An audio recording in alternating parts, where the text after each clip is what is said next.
Ramble YouTube. It's Charles here with another edition of my semi-regular Wrestle Ramble. When I ramble about wrestling that I've just watched, I don't sit these out on a regular schedule. If I watch wrestling, if I see something that makes me want to make a video, then I'll give you my take on it. There are a lot of people that cover wrestling better than I will, but things that stick out to me, I want to cover. And I just finished watching AEW Collision that was taped live in El Paso. And for me, the location of this episode really set the tone for the evening. One thing that's always been great about AEW and Collision is that they always feature a wide variety of wrestlers and wrestling styles. And even when they are in other markets that aren't as familiar with Lucha Libre wrestling, they still honor that tradition weekly with Lucha Libre matches. You will even see them have Lucha Libre rule tag team or trio matches where you don't really tag, you slide out the ring and another guy comes in. And they really encourage those styles of wrestling, from Japanese strong style to American freestyle, catch as catch can, and lucha libre, and they authentically show these styles, and they even integrate wrestlers with different styles into their programming, and it never feels forced and it never feels pandering. In tonight's episode, one thing I noticed is that there was a very, very heavy lucha libre influence on it.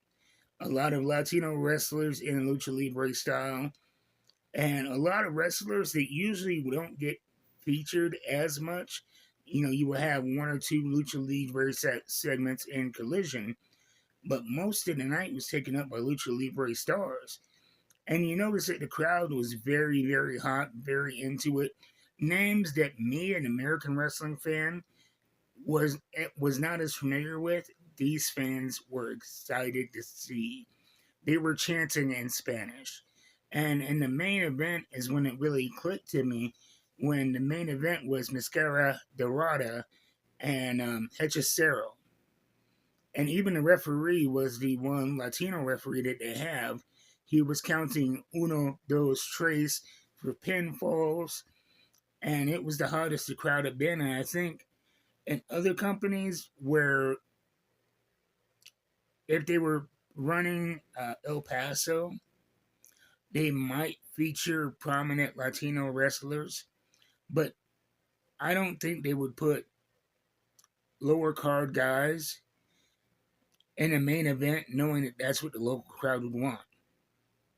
They would want to push, if you're in that market, they would want to push your Kenny Omegas, your main event guys, into that main event spot, no matter the location. But AEW, like I said, they honor a lot of styles of wrestling, a lot of niches. Always emphasis on technical wrestling and making the fans happy. And the fans were super stoked.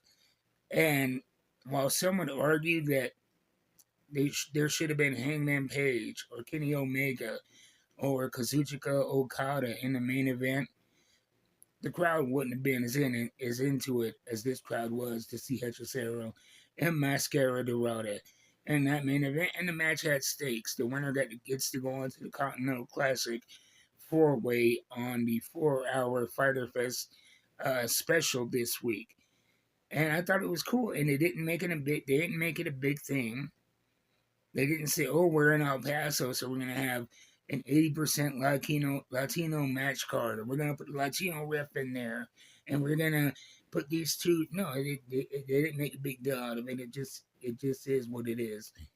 And right now in society, there is an anti-diversity trend that is happening, but AEW, they always bring the diversity.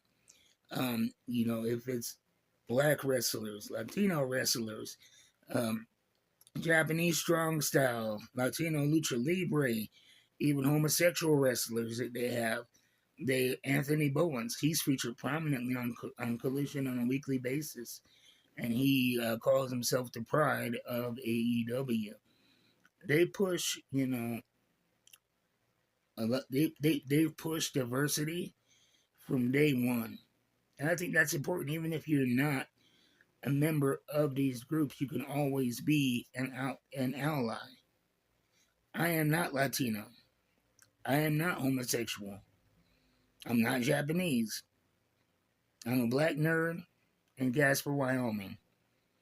But I love seeing the diversity and getting to experience other styles of wrestling that I don't get to see, and getting to learn about other cultures and other segments of society via a medium that I love, which is pro wrestling.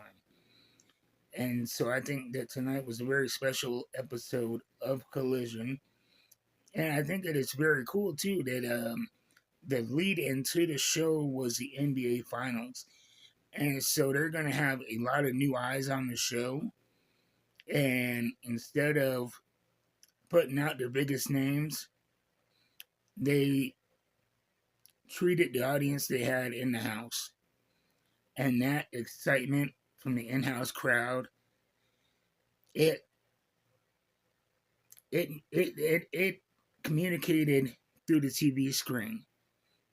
And the cool thing about that is the wider television audience,